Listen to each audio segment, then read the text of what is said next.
సంస్థల ఎన్నికల్లో మా నాయకులందరూ ఇంటింటికి వస్తారు, గ్రామ గ్రామానికి వస్తారు. వాళ్ళని ఆదరించండి, కడుపులో పెట్టుకోండి. వచ్చింది వాళ్ళు కాదు, కేసీఆర్ మీ ఇంటికి వచ్చింది అనుకోవాలి, కేసీఆర్ మీ దగ్గరకు వచ్చింది అనుకోవాలి. మరి ఏ గులాబీ కండువా కప్పుకున్న అన్న వచ్చినా తమ్ముడు వచ్చినా మా ఇంటికి మా కేసీఆర్ వచ్చింది అనుకొని కడుపులో పెట్టుకొని వాళ్ళని కడుపు నిండా ఆశీర్వదించి పంపండి. మొత్తం ఇలా ఆటలాడుతున్న అధికారులు ఎరువుల బస్తాల కోసం కూడా కొట్టుకునే అవసరం ఉన్నదా? ఇవాళ కేసీఆర్ ఉన్నప్పుడు ఆ పరిస్థితి ఉండేనా?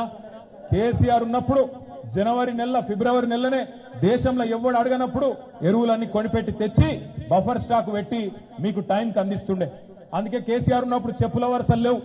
కేసీఆర్ ఉన్నప్పుడు ఆధార్ కార్డులు పట్టుకొని యూరియా దుకాణం ముంగట నిల్చునే దుస్థితి లేకుండే. ఇలా ఏంది పరిస్థితి? పరకాల టౌన్ లో మున్సిపాలిటీల ఆడ మొత్తం దగ్గర 100-150 మంది లైన్ నిలబడ్డారు. చింకులు పడుతుంటే లైన్లో వణుక్కుంటా నిలబడ్డారు. ఇంకోదికి ఇప్పుడే సంగం నల్లబెల్లిలో ఎంత అన్యాయం అది.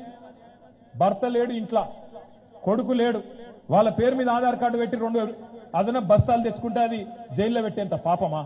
సిగ్గుందా ఈ ప్రభుత్వానికి? టైంకు యూరియా ఇయ్యలేరు, యూరియా ఇచ్చే ముఖం లేదు, కానీ పెద్ద పెద్ద మాటలు పెద్ద పెద్ద డైలాగులు కొడతా ఉన్నాడు ముఖ్యమంత్రి. 1 కోటి మంది ఆడబిడ్డలను కోటీశ్వరులని చేస్తారట. వాడు కోటీశ్వరులని చేసేది ఉందా కానీ మనకు నెలకు 2500 ఇస్తే వాడే గొప్పోడు. మీరు దయచేసి యాదికి పెట్టుకోండి, 1 కోటి మందిని కోటీశ్వరులు చేస్తారట ఈయన. ఇక మిగతా మాటలు ఎట్లయితే కోటలు దాటినాయో ఇవి కూడా గట్లనే దాటుతాయి. అందుకే సిరిసిల్ల పోతే అక్కడ ఒక తాత కలిసిండు, రైతు. ఏం తాత ఇట్లున్నావు అంటే ఏం చెప్పాలనే, పాలిచ్చే బర్రె నాయన పక్కకు పెట్టి తన్నే దున్నపోతుంది తెచ్చుకున్నాం, ఏం చేయాలి ఇప్పుడు? తంతుంది పాడుతాం, ఏం చేస్తాం, ఇంకో 3 ఏళ్లు భరించాలి కదా అన్నాడు. మనకు ఆ కర్మ లేదు, 3 ఏళ్లు భరించే కర్మ లేదు. మీరు స్థానిక సంస్థల ఎన్నికల్లో మీరు సరిగ్గా తీర్పునిస్తే మళ్ళా గులాబీ జెండా ఎగురితే తెల్లారు నుంచి ఇలా నాటకాలు ఆడుతున్న పోలీస్ అధికారులు తెల్లారు నుంచి మరి ప్రభుత్వం కూడా వెంటనే దిగొస్తుంది.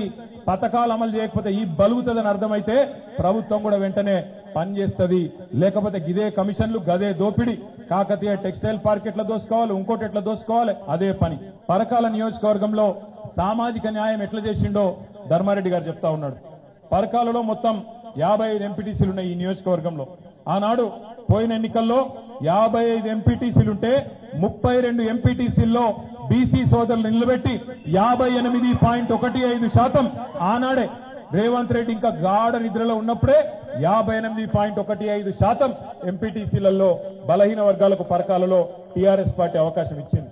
సర్పంచులు 109 మంది ఉంటే అందులో 49 మంది అంటే దగ్గర 45% ఆనాడే బలహీన వర్గాల సోదరులకు ఇచ్చి గెలిపించుకున్న పార్టీ టీఆర్ఎస్ పార్టీ. ఎంపీపీలు 6 ఉంటే 3 బలహీన వర్గాలకు ఇచ్చుకొని 50%. అంటే ఎంపీటీసీల్లో 58.15%, సర్పంచుల్లో 45%, జెడ్పీటీసీ ఎంపీపీల్లో 50% మనం ఇదివరకే ఇచ్చుకున్నాం. ఇవాళ నువ్వు రిజర్వేషన్ పేరిట డ్రామాలు ఎన్ని చేసినా పరకాలలో ఉన్న లెక్కనే మొత్తం రాష్ట్రం అంతటా కూడా కుడి ఎడమ గంతకే ఉన్నది. ఎప్పటికప్పుడు టీఆర్ఎస్ పార్టీ గతంలోనే బీసీలకు న్యాయం చేసింది, రేపు కూడా చేస్తుంది.